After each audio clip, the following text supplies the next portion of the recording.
이스라엘 백성의 그 죄 패턴, 악순환이 시작됐죠, 이제. 그러면서 지난 시간에 이제 이스라엘 백성이 그 다음 세대까지 걸쳐서 이렇게 무너지는 모습들까지 저희가 나눴어요. 그러면서 하나님의 그런 분노를 일으키게 되고 주변 거주민으로 인하여서 힘겨운 상황에 놓이는 그런 이스라엘 백성들. 하지만 그런 이스라엘 백성들을 가만히 방치하시는 것이 아니라 하나님께서 그들을 사랑하셔서 그들을 그 어려운 상황 가운데서 구해낼 수 있는 재판관들을, 사사들을 세우셨어요. 이제 어찌 보면 그 앞에는 약간 그 개요 같은 부분들을 나누고 이제 3장부터 본격적으로 이 그 저지스, 사사기, 그 재판관기라는 이 성경의 이름에 걸맞게 이제 사사들이 등장하기 시작하는 거예요. 그러면서 이제 이 3장에 들어와서 그 사사가 들어서기 전에 3장 초반부에 이렇게 얘기하시죠. 이스라엘 백성을 시험하셨다고 성경은 말씀하고 있어요. 이것이 어찌 보면 이 지역 거주민들을 남겨놓으신 목적이기도 해요. 이 대적들을 남겨놓으심으로 인해서 이 이스라엘 백성들을 시험하시고자 하셨어요. 이 말은 어찌 보면 2장 후반부에도 나왔었죠. 하나님께서 이들을 시험하고자 하셨다고. 사사기 2장 22절에도 이것은 내가 그 민족들을 통하여 이스라엘이 자기 조상들처럼 주의 길을 지키고 그 길로 걷나 걷지 아니하나 시험하려 함이나 하시니라. 시험. 우리가 시험이란 단어를 좀 잘 올바르게 이해할 수 있어야 돼요. 우리가 참 이게 한글로 시험이란 단어를 하다 보니까 뭘 이렇게 약간 테스트하는 듯한, 간 보는 듯한 그런 의미로 자꾸만 이해하시는데, 성경에서 하나님께서 무언가를 이렇게 시험하신다 할 때는 영어 단어로 프로브가 쓰였어요. 프로브. 즉 다시 말해서 그것이 진짜 참인지 입증하는 것, 확인하는 것, 뭐 이렇게 건드려보고 두드려봐서 이게 이렇게 확인하는 게 아니라 이건 진짜 참이니까 확인해야 된다는, 약간 그런 의미예요. 조건부로 무슨 자판기 나오시지 뭘 하는 것이 그 시험이 아니라, 그런 반응을 트라이하는 것이 아니라 확실하게 드러내는 것이에요.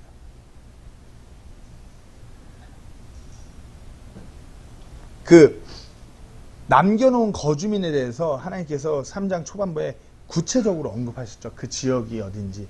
우리가 지도를 보면은 확실히 그 팔레스타인 그 해변가를 해서 이쪽 지역에 남겨놓은 거주민들에 대해서, 그리고 이 12지파에 나누어졌던 그런 모든 지파들 지역 가운데 있는 거주민에 대해서 정확하게 하나님께서 그 지역을 상세히 설명하시면서 시험하시고자 하셨다라고 목적을 말씀하셨어요. 즉 하나님께서 이스라엘 백성들에게 하신 명령이 분명히 버젓이 그들 상속 재산으로 받아야 되는 그 땅 가운데 남아 있었음을 확실히 알려주는 것이죠. 근데 오늘 3장을 보면은 이 이스라엘 백성들은 전쟁을 알지 못하였다고 얘기하고 있어요. 이스라엘 백성은 우리가 지난 2장에서 살펴봤듯이 세대가 바뀌면서 그 전쟁을 경험하지 못한, 알지 못하는 세대예요. 홍해의 기적이나 여리고성 함락 사건들을 알지 못하는 세대예요. 어찌 보면 이들은 놀라운 하나님의 능력을 경험하지 못한 세대이고자 했어요. 그런 이들이 정말 믿음으로 하나님께 오는지 안 오는지 그것을 입증하고자 하셨던 하나님이에요.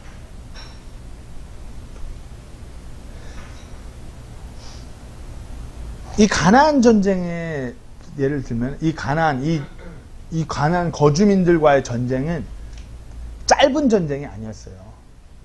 뭐 이렇게 뭐 이 땅에서 한 일주일 동안 그런 전쟁도 아니었고요. 7개월 동안 치러진 전쟁도 아니고 자그마치 7년 동안 치러진 전쟁이었어요. 이 전쟁이 7년 동안 어떻게 치러졌는지 우리가 어떻게 아냐면은 갈렙의 나이를 통해서 알 수 있어요. 갈렙의 그 유명한 그 성경에서 정말 멋있는 그 대사가 있죠. 이산지를 내게 주소서. 가나안 땅을 정탐할 때 갈렙은 40세였어요. 근데 이산지를 내게 주소서 할 때 갈렙의 나이가 85세예요. 85세.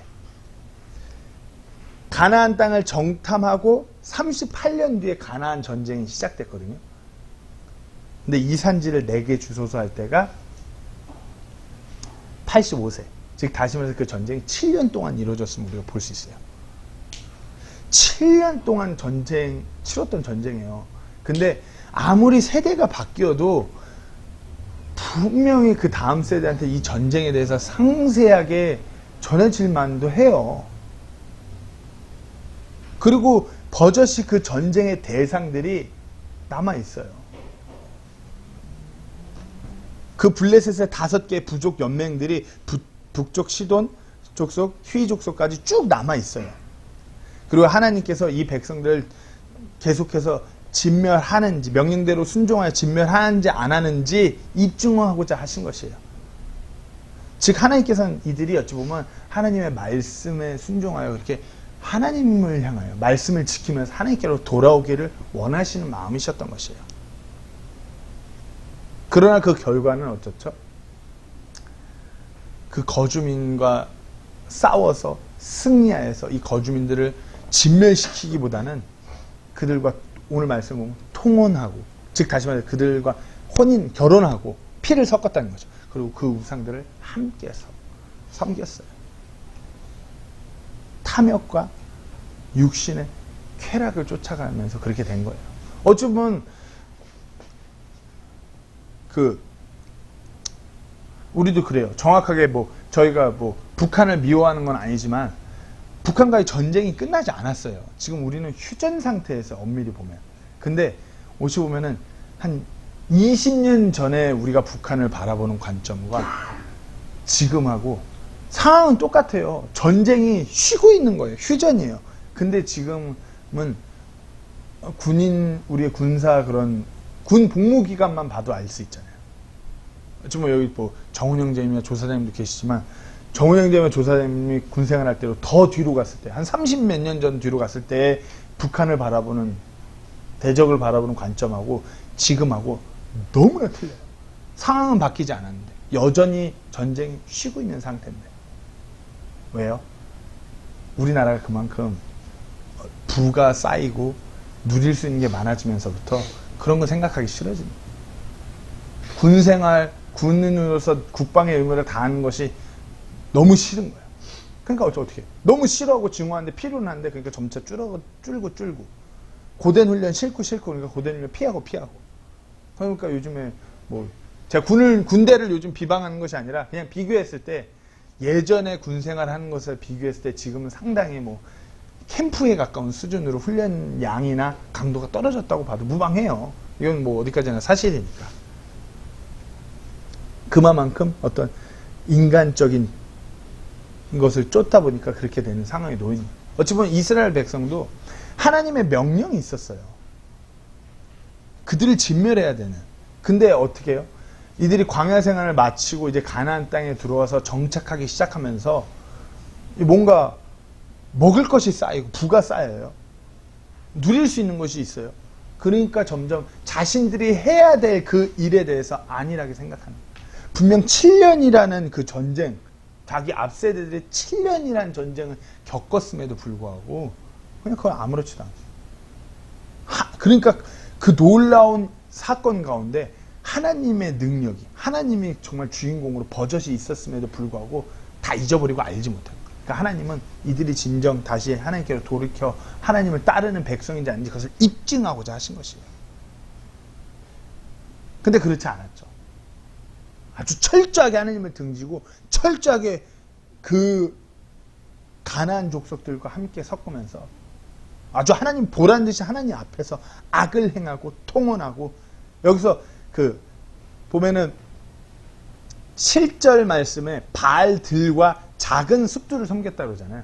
바알들이란 건 그 지역사회의 그 거주민들이 섬기는 각종 우상들, 그런 조각들을 섬기고 작은 숲들을 섬겼다는 게 뭐냐면, 이 작은 숲은 그 신들을 숭배하는 장소로 아주 음행이 일삼아지는 공간이에요. 작은 숲이라는 것이. 하나님 눈앞에서 아주 철저하게.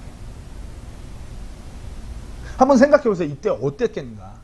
그 하나님만을 섬긴다는 이스라엘 백성들이 이 땅에 들어와서 부의 눈이 뜬 거예요. 물질의 눈이 뜬 거예요. 늘 광야 생활 가운데서 정말 하나님의 인도 없으면 살 수 없었던 그 상황에서 가나안에 입성하면서부터 적과 흐르는 땅에 입성하면서부터 뭔가 풍요를 누리면서 그것에 눈이 멀으면서 그것을 줄 수 있다는 그 지역의 그 신들에게 고개를 돌리고 어떤 탐욕에게 고개를 돌리고 이제 그 신을 섬기는 것이 아주 쾌락이에요. 성적인 음행. 거기에 눈을 돌려요. 그러면서 그 지역의 거주민의 딸들과 혼인해요.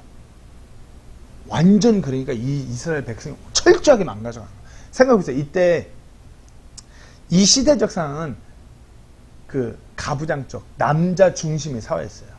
그러니까 남자는 바깥 일을 보기 위해서 이렇게 나가 무슨 일을 위해 밖에 나가고 집에서 엄마가 아이들을 양육해요. 이스라엘 백성이 이전에는 남자들이 나가서 그렇게 무슨 일을 하게 되면 엄마들이 아이들을 양육하면서 자신들을 이집트의 속박으로부터 구출해내신, 구원해내신 하나님의 존재에 대해서 아이들에게 가르쳐요. 그 하나님을 어떻게 경배하고 율법에서 하나님의 말씀에서 우리에게 무엇을 명령하셨는지 이대로 살아야 될 것을 가르쳐 지켜 행하도록 했어요. 이게 어찌 보면 엄마의 역할이었어요. 근데 지금 어찌 됐죠? 그 이스라엘 히브리의 어머니가 아니라 이방 족속의 여자들이 어머니의 역할을 수행하고 그렇게 혼인하는 관계로 들어왔어요. 그러면 그 안에서 어떤 일이 각종 잡신들을 어떻게 섬기고 이것을 어떻게 빌 때 우리에게 불을 가져다주고 아이들이 자라면서 그 문화에 젖어드는 거예요. 그러니까 7년 동안 어마어마한 전쟁이 있었음에도 불구하고 이들과 어마어마한 전쟁을 하나님의 주권 가운데 치러서 승리하였던 이 백성이 완전 자신들의 대적에게 섞여갖고 그 대적의 우상들을 섬기는 거예요. 그러니까 하나님이 분노할 수밖에 없었던 거죠. 때문에 이제 하나님의 분노로 인하여서 이제 이들과 이제 피를 섞고 이들과 통혼하면서 완전히 이거 어울려졌잖아요. 그러니까 이 지역에서 이 거주민들을 하여금 뒤집어 엎어버린 거 아니냐. 저 윗지역인 하란에서 좀 더 들어간 메소포타미아 왕. 그 왕의 이름도 어렵죠. 구산 리다사임.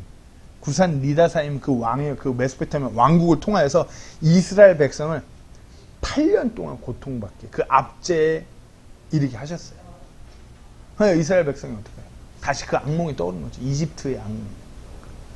멀리 전에만 들었던 그 이집트의 속박의 그 악몽. 한번 생각해 보세요. 메소포타미아 지도로 보면은 상당히 먼 거리에 있었어요. 한 1300km 거리에서 여기까지 밀고 내려온 강대국이에요. 유다 지파가 있는 이 지역까지 밀고 오려면 1300km 정도 돼요. 한번 생각해 보세요. 1300km예요. 이때 당시 뭐 하이브리드 전기차가 있었던 것도 아니고 자동차가 있었던 것도 아니고 기차가 있었던 것도 아니고 이 강대국이 하나하나 다 점령하면서 여기까지 내려왔다면 어마어마한 힘을 자랑하는 그 군대가 밀고 내려온 거예요. 그 왕의 이름이 구산 리다사임이라고 했잖아요. 이 이름의 뜻은 2배나 악한 자라는 거예요. 얼마나 강하고 악한 왕이었는지를 우리가 추정할 수 있어요. 강하고 악독한 왕이었어요. 그 이들에게서 8년 동안 이렇게 압제 가운데 있으니 이스라엘 백성이 어땠겠어요? 하나님께서 그러니까 이 이스라엘 백성이 그 압제 가운데서 하나님을 향해 부르짖으니까 하나님을 향해서 도와주세요. 막 울고 불고 하나님께 매달리고 하나님께로 돌이키려고 그러니까 이제 우리가 늘 몇 번에 걸쳐서 설명해서 그 죄 패턴 가운데서 회개하고 나니까 하나님께서 구출하시죠. 한 구원자, 재판관, 사사를 세워서 이제 이 이스라엘 백성을 그 메소포타미아 왕 구산 리다사임의 그 속박으로부터 구출해 내신 거죠. 이 온니엘이라는 사사를 세우셨어요. 그 악하고 강한 그 왕으로부터 구출시키셔요. 그리고 이 온니엘로 인하여 40년 동안 안식이 있었다고 해요. 한번 생각해 보세요. 온니엘은 첫 번째 사사예요. 이 악독한 이 메소포타미아 왕을 무찌를 수 있는 건 이 첫 번째 사사가 대단해서가 아니라 그만큼 하나님이 이 사사와 함께 하셨다는 증거예요. 근데 첫 번째 사사라는 거 우리가 여기서 집중할 것이 어찌 보면 하나님께서 이와 같은 사람을 세우셔서 하나님의 일을 하신다라는 기준과도 같은 것이에요. 이와 같은 사람을 하나님께서 지금 찾고 계시고 이와 같은 사람을 하나님께서 세워서 사용하시길 원한다라는 것이에요. 어찌 보면 지금 너무나 어두워져 가는 이 세상 가운데서 이와 같은 기준의 사람이 세워져야 되는 때인 것 같아요. 온니엘이 정말 이 하나님을 등지고 그로 인해서 너무나 어려운 상황 속에 놓인 백성을 하나님께 돌이키고자 했을 때 누군가를 세워서 하나님께서 일을 하셨듯이 지금 이 상황 가운데서도 누군가가 세워져서 하나님의 일들을 감당해야 돼요. 이들을 구원하게 하는 예수 그리스도를 증거해야 되는 그 일에 누군가가 세워져야 되는 거죠. 우리가 어찌 보면 그렇게 세워져야 되는 대상이 그리스도인들이에요. 하나님의 자녀들이에요. 우리가 이 땅 가운데서 이 어두운 세상 가운데서 하나님의 일을 감당하는 그 사람으로 세워져야 돼요. 오늘 우리가 온니엘에 대해 나눌 때 온니엘의 뭐 성경 몇 구절이 있지 않아요. 하지만 이 몇 구절에 있지 않은 온니엘이 하나님께서 세운 첫 번째 사사예요. 하나님이 딱 봤을 때 이 사람을 세워야겠다 딱 눈에 보이는 그 사사였던 것이에요. 입증된 사람.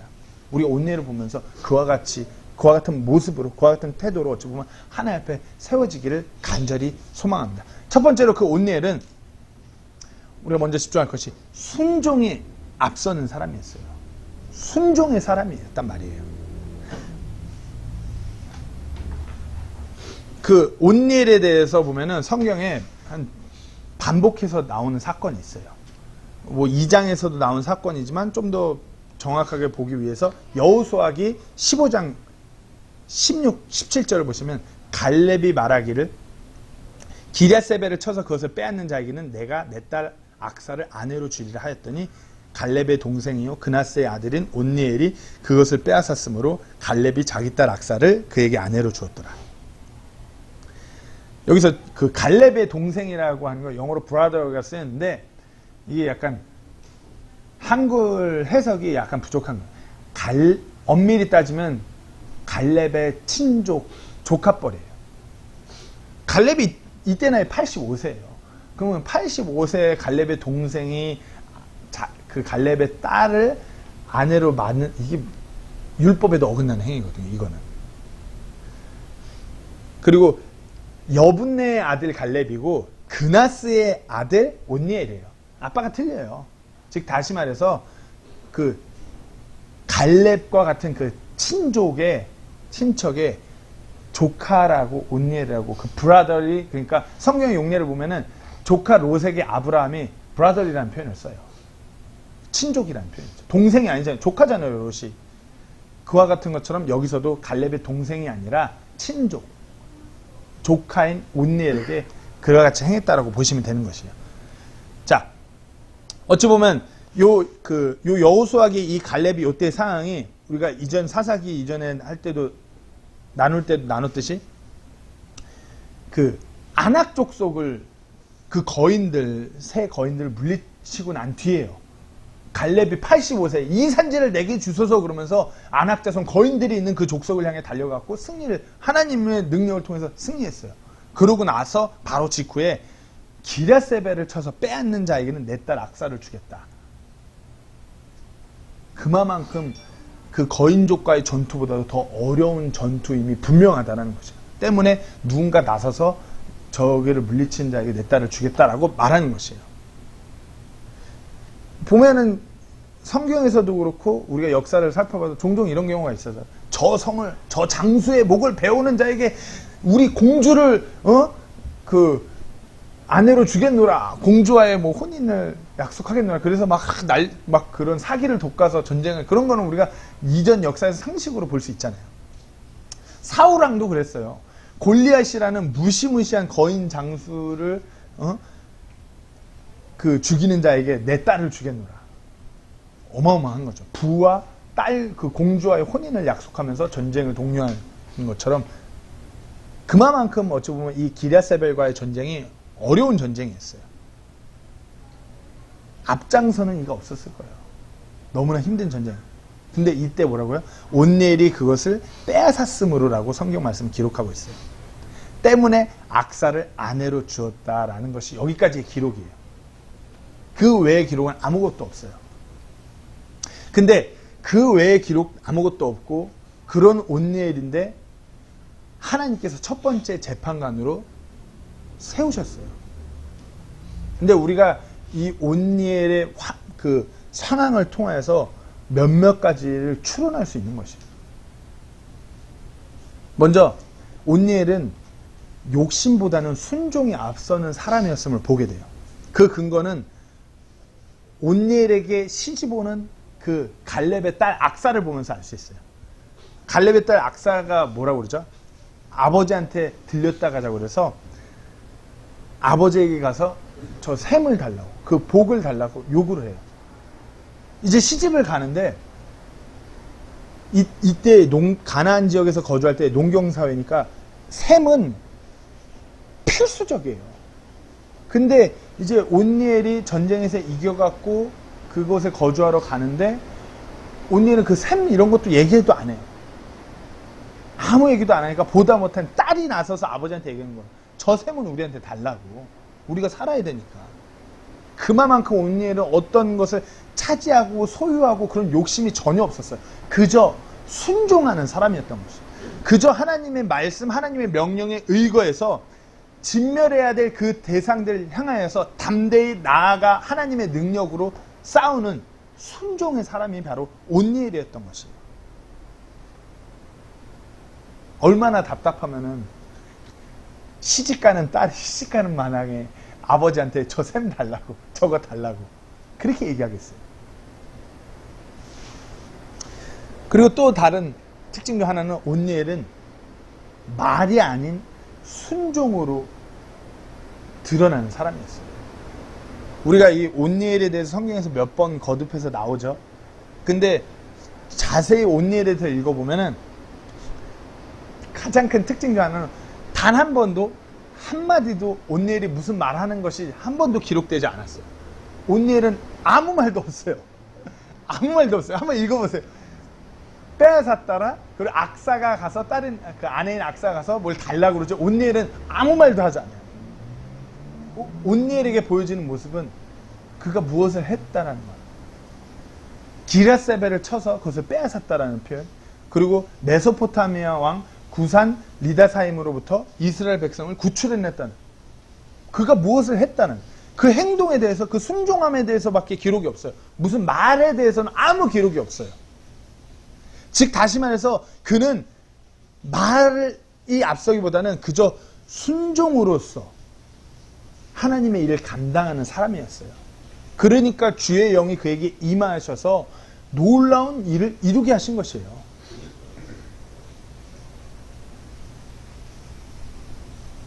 또 다른 특징은 계산 없이 순종하는 사람이었어요.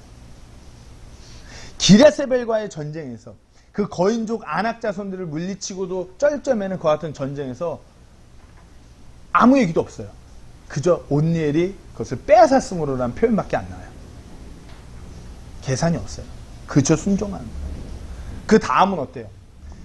메소포타미아, 지금은 뭐 족속에서 성 하나를 빼앗는 전쟁이었다고 하면 오늘 본문 3장에서 메소포타미아 왕 구산 리다사임이 여기까지 밀고 내려왔을 때는 어마어마한 강대국이 그 엄청난 군대로 1300km 거리에, 그 먼 거리에서까지 여기까지 밀고 내려온 어마어마한 군대예요. 이전과는 스케일이 틀려요. 예전에 뭐 그 중대끼리 붙는 정도의 전쟁이었다면 지금 사단끼리 붙는 정도의 스케일의 전쟁이에요. 근데 이 온니엘이 어때요? 아무 기록도 없어요. 그저 온니엘이 주의 영이 임하셔서 그 구산 리다사임의 손에서 이스라엘 백성을 구원해냈다고 얘기해요. 그저 순종과 승리에 대해서만 기록하고 있어요. 왜요? 그 온니엘은 무엇도 따지도 않고 재지도 않고 그저 순종하는 사람이었으니까 그저 승리할 수밖에 없었기 때문에 그렇게 기록하는 것이에요. 어마어마한 대군을 물리치고 이와 같은 간증이 멋있지 않나요? 욕심이 없어요. 말이 없어요. 재고 따지고 계산하지도 않고 그저 순종하는 그 사람, 그 온니엘 때문에 하나님은 이 사람을 세워서 사용할 수밖에 없는 것이에요. 모든 이스라엘 백성이 하나님을 등지고 그 하나님이 원치 않은 악한 길을 향하여 버젓이 걸어가고 있을 때 버젓이 하나님만 바라보고 순종만 하는 이 사람, 하나님이 이 사람을 쓰고자 하는 것이에요. 우리는 이렇게 이와 같은 사람을 봤을 때 정확하게 어떤지 알 수 없어요. 기록하고 있지 않으니까. 근데 우리가 어찌 보면 이와 같이 순종으로 하나님께 나아갈 때 놀라운 하나님의 그 일들을 보게 되고 경험하게 된다는 것이에요. 마치 다윗이 골리앗을 죽일 때도 그저 돌팔매 하나 들고 그 거인을 향해 그 15세 소년이 달려간 것. 남들이 봤을 때는 돌 하나 잘 던져갖고 이마에 꽂혀갖고 아 골리앗을 잡았구나 이렇게 볼 수도 있겠지만 그 당사자 그 다윗은 분명히 안다라는 것이에요. 아 하나님이 나와 함께 하시는 가나안의 혼인잔치에서 포도즙을 물을 포도즙으로 만드는 놀라운 기적이 있었어요. 사람들은 그저 신선한 포도즙이 나왔구나 마시고 넘길 수 있겠지만 그 예수님의 말에 순종하여서 항아리에 물을 채웠던 종들은 분명하게 알았어요. 그 말에 순종했던 그 종들은 이게 얼마나 놀라운 기적이었는지를 확실하게 알았어요. 또한 누가복음 5장에서 예수님의 말에 순종해서 밤새 고기를 한 마리도 못 잡았는데 예수님 말씀에 순종해서 깊은 데로 가서 그물을 내렸던 그 제자들은 놀라운 하나님의 능력을 경험했어요. 순종함으로. 다른 사람들 눈에는 그저 어떻게 깊은 데로 가서 그물 한번 내렸더니 그물이 뜯어질 만큼 물고기를 많이 잡았네 이렇게 볼 수도 있었겠지만 순종했던 사람들은 얼마나 하나님이 위대하고 놀라우신 분인지를 알았어요. 우리가 지금 이 세상 가운데서 하나님의 일을 앞에서 하나님의 말씀 앞에서 우리가 순종할 때 세상 사람들은 그죠? 뭐 어떻게 좀 되네. 어떻게 좀 잘 이렇게 이 상황 가운데 잘 버텨나가는 이렇게 볼 수도 있겠지만 순종하는 우리는 우리 당사자 각 개인이 자신이 내가 하나님 말씀 앞에 순종함으로 인해서 얼마나 하나님이 위대하고 놀라우신 분인지를 우리 스스로가 철저하게 깨닫게 된다. 우리 스스로가 그것을 경험할 수 있다는 것이죠. 이것이 놀라운 특권인 것이에요. 하나님은 지금도 그렇게 순종하는 사람을 사용하시는 하나님이에요. 어제나 오늘이나 동일한 하나님께서 온니엘을 사용하셨던 그 하나님께서 지금 이 시각에도 온니엘과 같이 순종의 사람을 찾고 계시는 것이에요. 우리가 이와 같은 순종으로 하나님 앞에 드려지기를 간절히 소망합니다. 세상 사람들이 옆에서 봤을 때는 어떻게 운 좋게 좀 어려운 상황인데 잘 넘겼네 이렇게 보일지언정 우리 스스로는 순종함으로 해서 놀라운 하나님을 경험하는 그 일에 우리가 그렇게 드려지기를 간절히 소망합니다. 두 번째로 온니엘은 그렇게 순종의 사람일 뿐만 아니라 하나님에 대하여 분명히 알고 있는 사람이었어요. 분명하게. 온니엘의 그 이름의 뜻 우리가 뭐 엘이라는 이름은 익히 잘 알 거예요. 이제 엘이라는 이름은 하나님 가시라는 이름의 그 히브리예요. 엘. 그러니까 온니엘은 그 우리가 온니엘 그러면 이제 하나님의 힘, 하나님의 능력이란 이름의 사람이에요. 이름처럼 온니엘은 누구보다 하나님의 그 능력을 확실히 경험하여 알고 있는 사람이었어요. 다시 그 여호수아기 15장 말씀을 한번 보시면 13절부터 제가 보겠습니다. 주께서 여호수아에게 명령하신 대로 여호수아가 아낙의 아버지 아르바의 도시 곧 헤브론을 유다 자손 가운데서 여분네 아들 갈렙의 몫으로 주었더라. 갈렙이 거기서 아낙의 아이들 곧 아낙의 세 아들 세세와 아히만과 달메를 쫓아내고 이게 지금 아낙 자손은 거인 족속으로 제가 말씀드렸어요. 이 세 사람은 유명한 거인 장수들이에요. 그것을 갈렙이 쫓아낸 것이에요.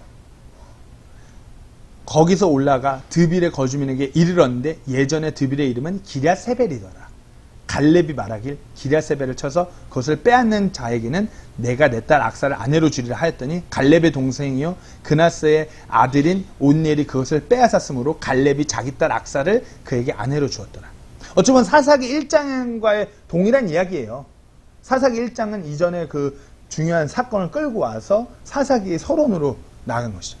즉 온니엘은 갈렙이 85세의 나이로 앞장서서 이 산지를 내게 주소서 하면서 모두가 벌벌 떠는 그 거인 족속을 향하여 용맹하게 달려갈 때 함께 나아갔던 사람이었어요.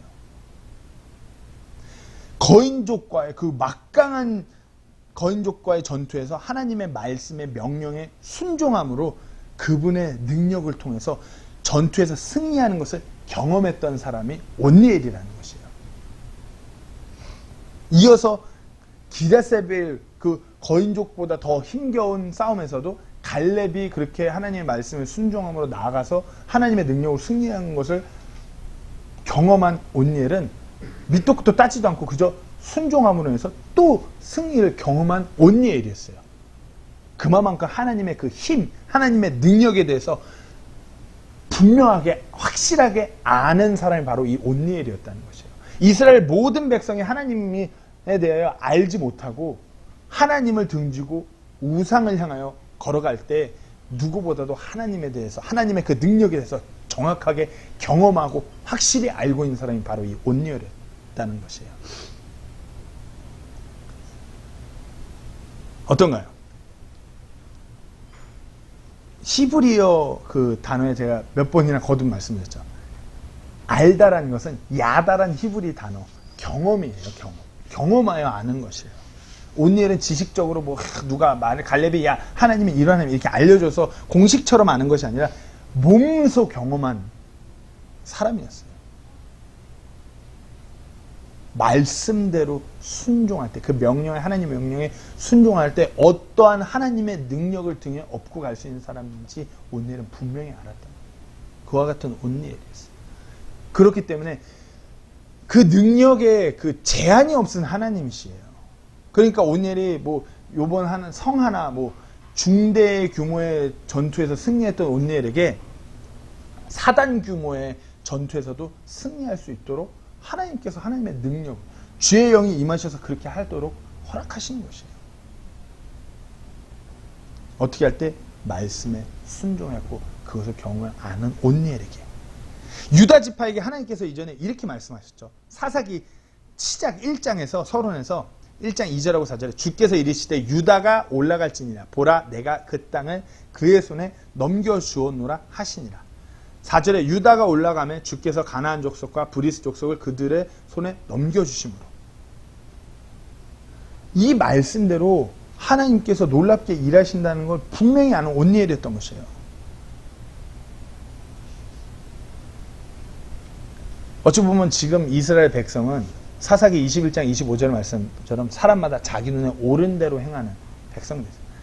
하나님을 전혀 알지 못하고 하나님의 그 능력을 전혀 경험하지 못하고 그저 자신들의 욕심과 쾌락을 향하여 철저히 걸어가는 이때 이 안타까운 백성들이 메소포타미아 왕 구산 리다사임의 속박으로부터 8년 동안 앞제에서 힘겨워할 때 하나님께 부르짖으니까 하나님이 세운 사람은 바로 하나님의 그 능력을 확실히 알고 있는 그 사람이었던 것이에요. 하나님의 눈에 옳은 대로 나아가는 하나님의 능력을 아는 그 온니엘에게 주의 영이 임하였던 것이에요. 어찌 보면 우리가 매일의 삶에서 이 온니엘과 같은 사람으로 나아가야 돼요. 하나님의 말씀에 순종하는 사람. 그리고 그 하나님의 말씀에 순종함으로 인해서 놀라운 하나님의 능력을 경험하여 아는 사람. 매일의 삶 가운데서 우리가 그렇게 나아가야 돼요. 참 이곳 세부 지역을 돌아보면은 아주 대단한 사람이 많죠. 법을 완전히 넘어서서 행동하는 사람도 많고 그렇잖아요. 대단한 그 범죄자가 왜 한국 사람은 이렇게 다 이성되다가 탈옥하고 탈주하는지 진짜 법의 그 한계선을 뛰어넘어서 뭐 이 사람들은 다 뭐 현대판 신창원이야 뭐야 다 그런 사람들이 엄청 많아요. 그리고 인간적인 상식 수준을 넘어서 그 윤리적인 상식을 넘어서서 행동하는 사람도 너무 많아요. 어찌 보면 진정 소돔과 고모라처럼 하나님의 눈앞에 악한 것들을 행하는 것이 넘쳐난 사람들이 너무 많은 지역이 이곳 세부 지역이 분명해요. 이 좁은 지역에서 별의별 일이 다 일어나요. 음행이 아무렇지도 않게 공공연하게 드러나 사람들의 즐거움으로서 쾌락으로서 오락으로서 자리 잡은 지역이에요. 음행인데 버젓이 그러면서 그런 업소가 뭐 무슨 TV, 무슨 텔레비전인 줄 알았어요 처음에. 무슨 KTV, 무슨 TV 뭐 이러면서 그런 업체로 버젓이 드러나서 영업을 하는 곳. 어찌 보면 도박이라는 것이 악한 것이 사람을 완전히 무너뜨리는 것이 그와 같이 아주 악한 것이 뿌리 깊게 자리 잡힌 곳. 어찌 보면 이곳에서 이 너무나 어두운 이곳에 진정 빛 대신 예수 그리스도가 증거돼야 돼요. 구원자 예수 그리스도가 진정 증거돼야 돼요. 혼들이 구원받아야 되는 지역이에요. 너무나 어둠 가운데서 사망을 향해 걸어가는 자들이 너무나 많아요. 때문에 이곳에 하나님께서 세우시는 사람이 너무나 많이 필요한 지역이에요. 죄인이 예수님께로 돌아와야 되는 그 지역이에요. 하나님의 역사가, 하나님의 능력이 필요한 지역이에요.